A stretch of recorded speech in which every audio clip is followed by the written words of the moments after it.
Okay, female salmon LV clip. We are here in Grand Isle at the Ed Weed Fish Culture Station.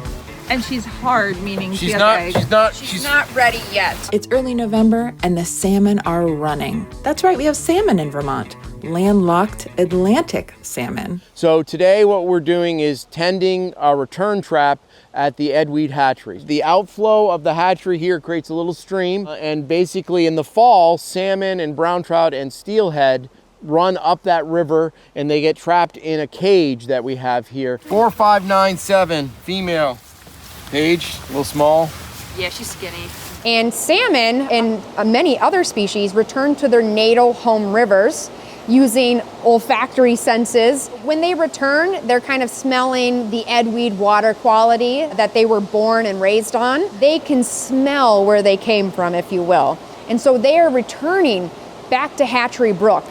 And although we do have a domestic broodstock at the Bald Hill Fish Culture Station, the best genetics you can get are always feral or wild genetics. It's the most diverse because it's the survival of the fittest. So we want all these fish that are coming back to us to help produce the next generation of salmon.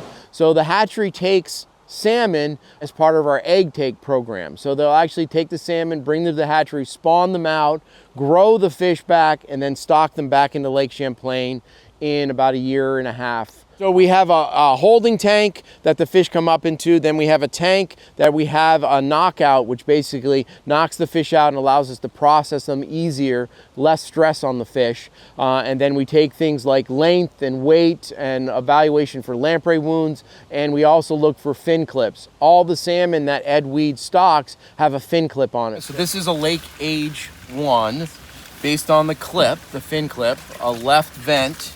Male, you can see it's got the hooked jaw. So our processing consists of basically fin clip. We're looking for any lamprey wounds. This fish is actually clean, so there's no lamprey wounds. We'll do a length 560. We're gonna put a Floy tag in 4714, and then I'm gonna do a weight 1930. And that's going to go to the hatchery.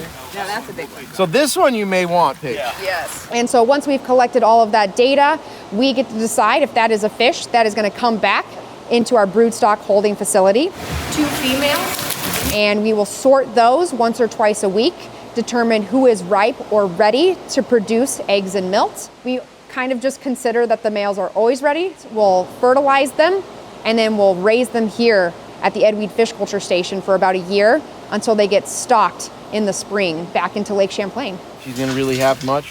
She's not even 1,000. She's tight too. Yeah.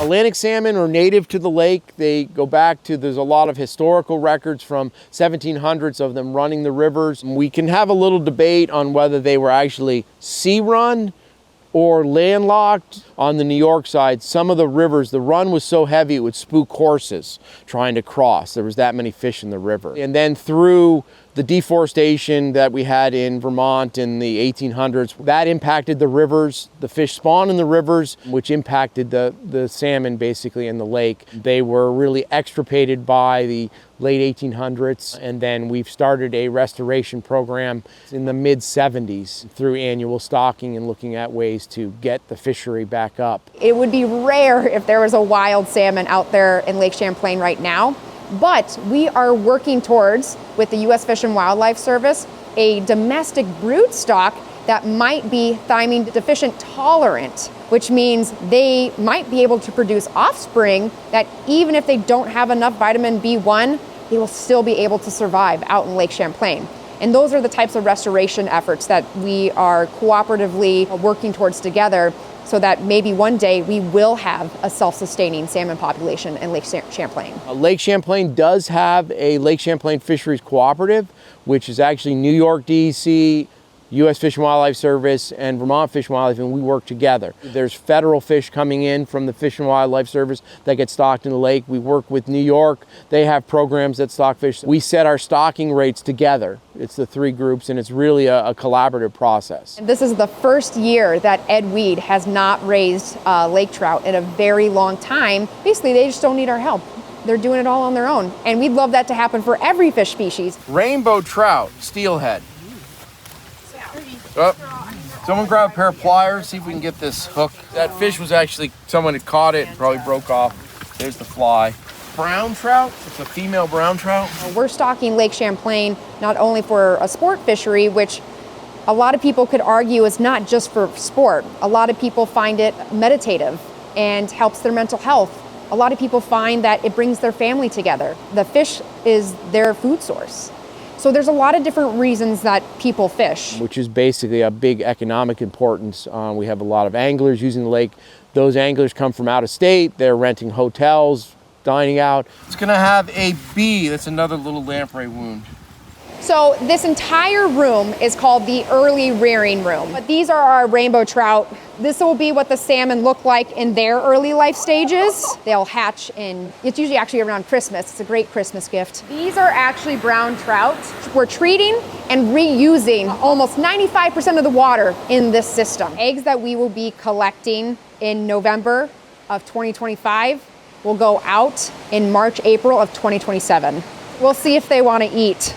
The best thing you can do for raising fish in a hatchery setting is to reduce stress.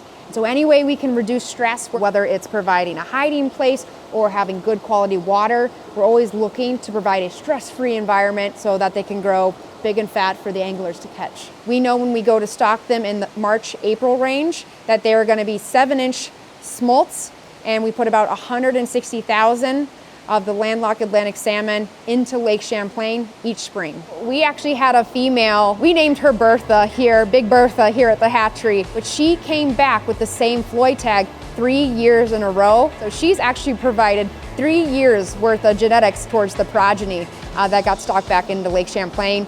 So for us, the spawning season is always really special because a lot of the fish are ours. And if they're coming back in great numbers, it means that we did our job correctly. We provided a good quality fish out for Lake Champlain, not only for our constituents of Vermont to enjoy, but to see them come back to us and really complete the cycle is really special for our team here. I learned a lot about salmon today, and we will get stuck in Vermont with you again real soon.